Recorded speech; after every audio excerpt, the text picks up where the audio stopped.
Be ready. 5 seconds. Start.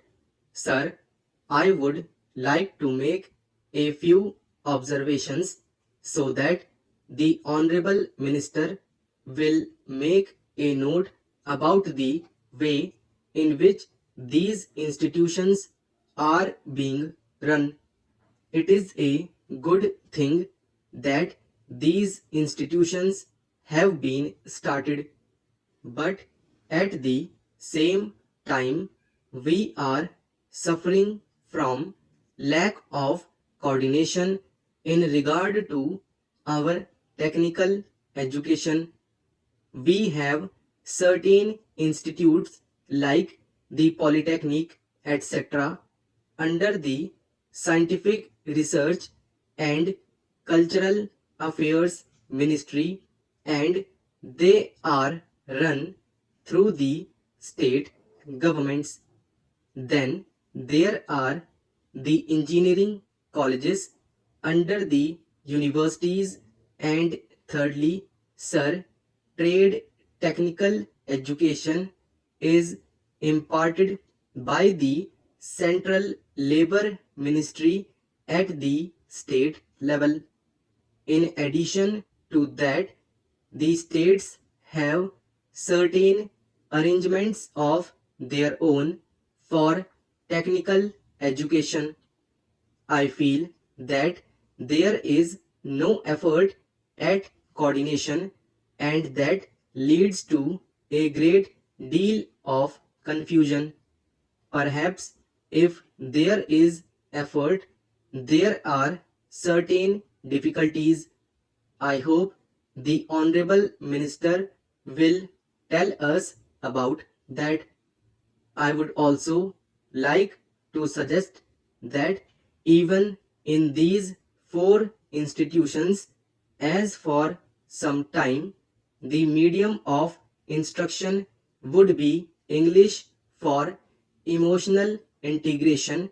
An attempt should be made to take a few students from the neighboring region or other regions on a reciprocal basis. Otherwise, these institutes will themselves be developing, as was hinted by the previous speaker, some regional consciousness. There is great difficulty, sir, with regard to technical personnel for teaching, and I am not aware in what way these institutes will be staffed. Perhaps some foreigners will be brought in, but at the same time, with the arrangements existing at present for taking technical help from different countries, Russia, UK, USA, and Germany, I do not know whether there will be special courses provided in these institutes for the teaching staff from those different countries. What arrangements there are, one does not know. In the present arrangement for teaching, I should have liked to mention the fifth arrangement for teaching at present, provided through the various industrial concerns like Bhilai, Rourkela, etc.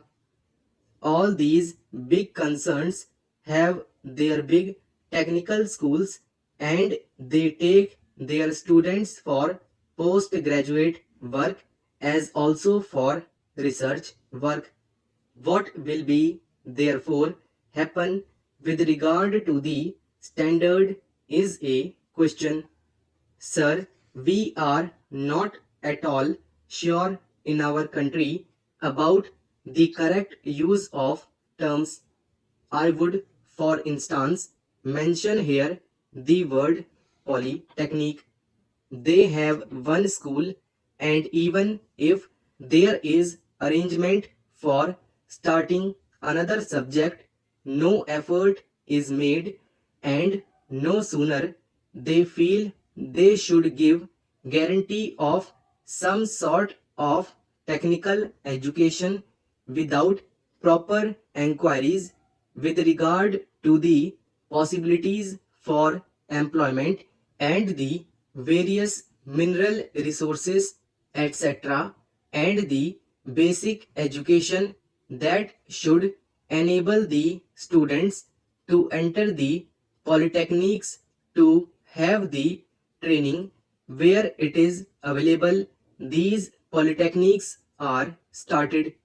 Similarly, there is some confusion about the use of the word university. We have the Roorkee University for one subject, viz. Engineering. So it seems there is going to be one university for one faculty. We have one music university also in Madhya Pradesh. We are going to start, I am told, perhaps a university only for agriculture.